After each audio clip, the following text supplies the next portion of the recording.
Hello everyone, this is Rashmi Singh. Welcome to my channel. Respiratory System. In this video, we are going to study what is respiration, types of respiration, chemical reactions involved in the respiration, organs of respiration, breathing or respiratory cycle. Respiration. It is a chemical process of releasing energy by breaking down glucose for carrying out life processes.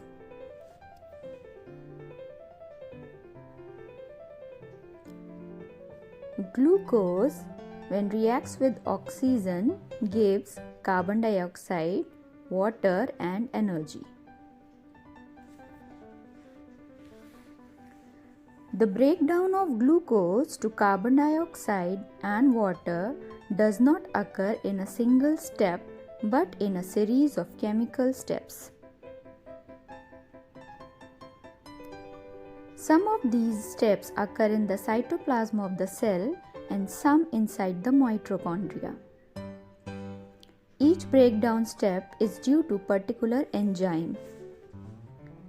The energy liberated in the breakdown of the glucose molecule is not all in the form of heat, but a large part of it is converted into chemical energy in the form of ATP, also known as adenosine triphosphate.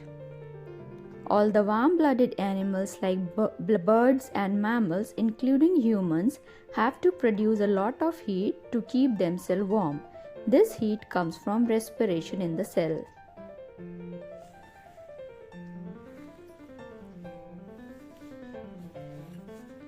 Respiration is of two types: aerobic respiration and anaerobic respiration.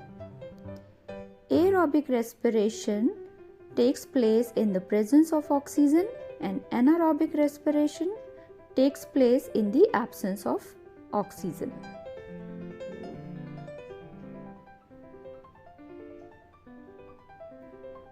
I have made a video on difference between anaerobic and aerobic respiration.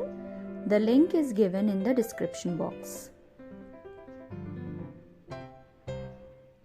In our body, anaerobic respiration occurs during continuous physical exercise such as running, swimming, walking long distances, etc.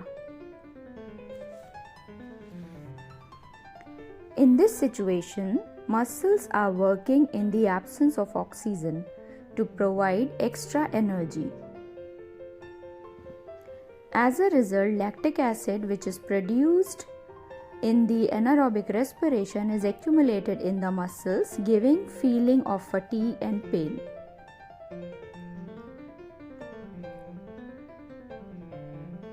While we take rest, this lactic acid is slowly oxidized by the oxygen available later, producing carbon dioxide in the process, and we get relief.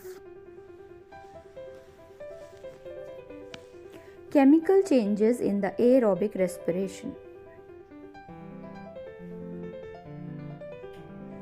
The glucose in presence of oxygen gives carbon dioxide and water with 686 kilocalories of energy.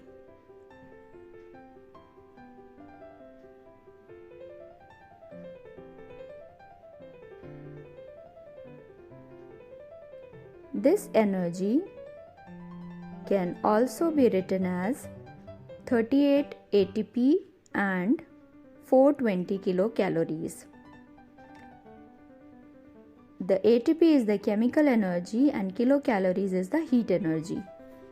1 mole of ATP requires 7 kilocalories, so 38 multiplied by 7 is 266 kilocalories and the rest which is left is 420 is released as heat. Chemical changes in the anaerobic respiration. Here, the glucose in the absence of oxygen gives lactic acid and 2 ATP and heat energy. Now, respiratory organs. The respiratory system consists of air passage, which is as follows: nose, pharynx, larynx, trachea, bronchi, lungs. First is nose.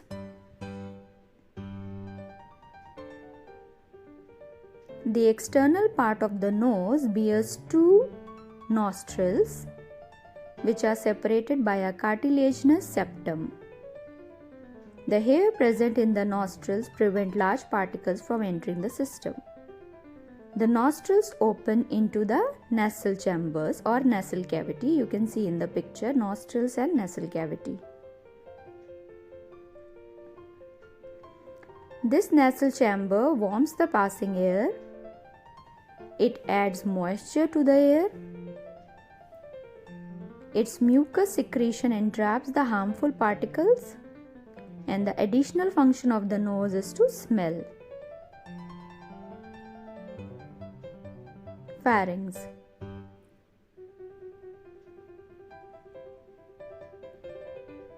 The nasal chambers open into a wide cavity called pharynx. It is common passage for the air and food. You can see in the picture pharynx. It leads to trachea, which is the windpipe, and esophagus, which is the food pipe, located beneath the trachea. The entrance of trachea is guarded by a flap called epiglottis.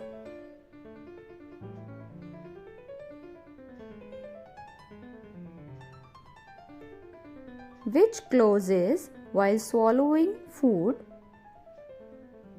Incomplete closure of epiglottis causes food to enter into the windpipe, which results in hiccups. Larynx.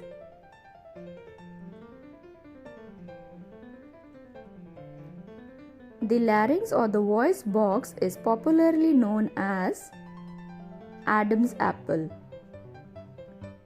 It is located at the start of the trachea or the windpipe. It contains two ligamentous folds called vocal cords, which helps in producing sound.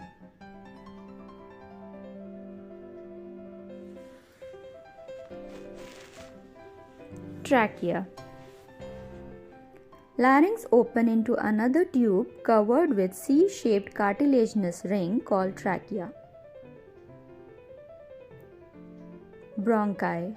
Trachea divides into two tubes called bronchi, which enters into the respective lungs.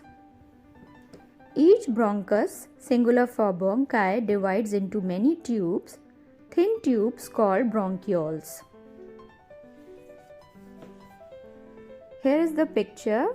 You can see the trachea, which divides into two bronchi going into each lungs, and bronchia again dividing into bronchioles.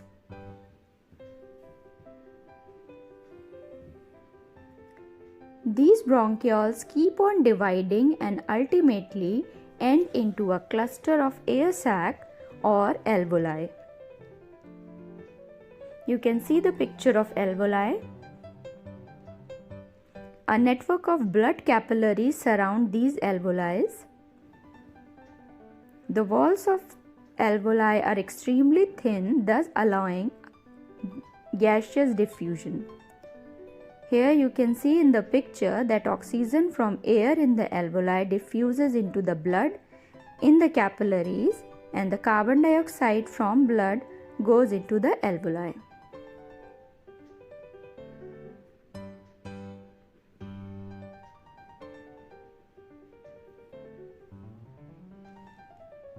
Lungs.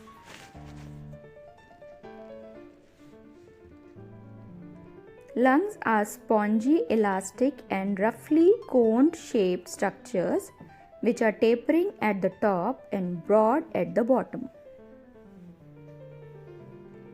The left lung has 2 lobes and the right lung has 3 lobes. The left lung is slightly smaller to accommodate the heart. Each lung is covered by 2 membranes, the inner visceral pleura and the outer parietal pleura. Between the 2 membranes is the pleural cavity filled with pleural fluid. You can see in the picture the 2 layers of the lungs, visceral and parietal pleura, and the pleural space which has pleural fluid in it. This arrangement provides lubrication for free movement of expanding and contracting lungs. Breathing or respiratory cycle. Breathing is a 2-step process which involves inhalation, which is taken in oxygen, and exhalation, giving out carbon dioxide.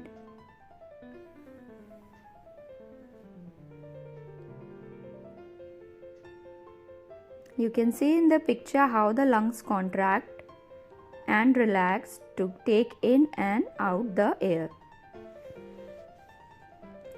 Inhalation. In this process, the diaphragm contracts and flattens. You can see the picture of diaphragm. It is the sheet of muscles located below the lungs. This leads to rib cage moving upwards and outwards. It is due to the intercostal muscles. This causes the volume of thoracic or chest cavity to increase, which leads to air pressure decrease inside the lungs, and this reduce in the air pressure in the lungs causes the air from outside to move into the lungs. Exhalation. In this process, diaphragm relaxes and moves upwards to its original dome-shaped position. This causes the rib cage to move downwards and inwards, which results in the decrease in the volume of thoracic cavity. This results in the air pressure increase in the lungs, and thus the air is forced out of the lungs. Thanks for watching. Please do like, share and subscribe.